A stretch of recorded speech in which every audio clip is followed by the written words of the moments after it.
ప్రియులారా, మన ప్రభు అయిన యేసుక్రీస్తు నామంలో మీకు శుభోదయం. ఆయనను గూర్చి అనుదిన ఆత్మీయ ఆహారం, జనవరి 10 శుక్రవారం. నేటి మన ధ్యాన లేఖనం కీర్తనల గ్రంథం 11వ కీర్తన 4వ వచనం. యెహోవా తన పరిశుద్ధాలయములో ఉన్నాడు. ఆయన నరులను కనులారా చూచుచున్నాడు. తన కనుదృష్టి చేత ఆయన వారిని పరిశీలించుచున్నాడు. వ్యాఖ్యాన అంశం దేవుని కనుదృష్టి. వ్యాఖ్యాన అంశం దేవుని కనుదృష్టి. వ్యాఖ్యానం: పిల్లి కళ్ళు మూసుకొని పాలు త్రాగుతూ తనను ఎవరూ చూడటం లేదని అనుకుంటుందిట. అదే చందంగా అనేక మంది వారు చేస్తున్న పనిని ఎవరూ చూడటం లేదులే అనే భరోసాతో పాపపు వలలో చిక్కుకుపోతున్నారు.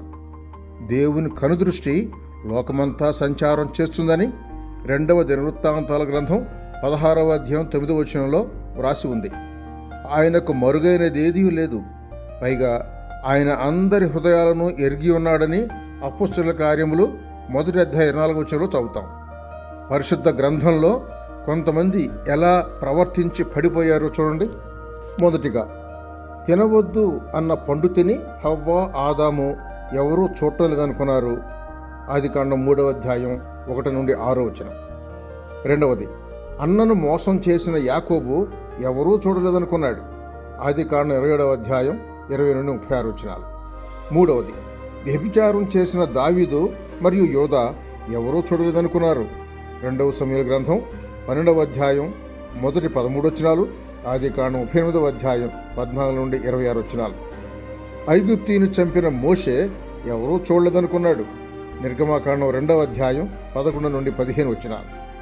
ఐదవది, సేవ ముసుగులో అన్యాయంగా సంపాదించిన గెహజీ తను చేసిన మోసం ఎవరూ చూడలేదనుకున్నాడు. 2వ రాజుల గ్రంథం 5వ అధ్యాయం 20 నుండి 27 వచనాలు చూడండి. ఆరవది, నాబోతును చంపిన అహాబు, యెజెబెలు ఎవరూ చూడలేదనుకున్నారు. 1వ రాజుల గ్రంథం 21వ అధ్యాయం 1-4 వచనాలు. ఏడవది, దేవునికి చెందిన బంగారు కమ్మిని దాచిన ఆకాను ఎవరూ చూడలేదనుకున్నాడు. యెహోషువ గ్రంథం 6వ అధ్యాయం 18 నుండి 19, 7వ అధ్యాయం 18 నుండి 26 వచనాలు. ఎనిమిదవది, దేవునికి ఇవ్వాల్సిన సొమ్మును దాచిన అననీయ, సప్పీరా ఎవరూ చూడలేదనుకున్నారు. అపొస్తలుల కార్యములు 5వ అధ్యాయం 1-11 వచనాలు చూడండి. చివరిగా, యేసు ఎవరో నాకు తెలియదు అని బొంకుతున్నప్పుడు ఎవరూ చూడలేదనుకున్నాడు పేతురు. లూకా సువార్త 22వ అధ్యాయం 54 నుండి 62 వచనాలు చూడండి.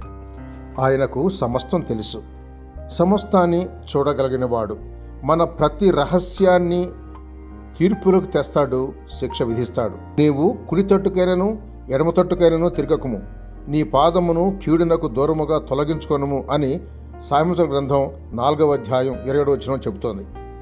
2వ తిమోతి పత్రిక 2వ అధ్యాయం 22వ వచనంలో దేవుని హెచ్చరిక చూడండి.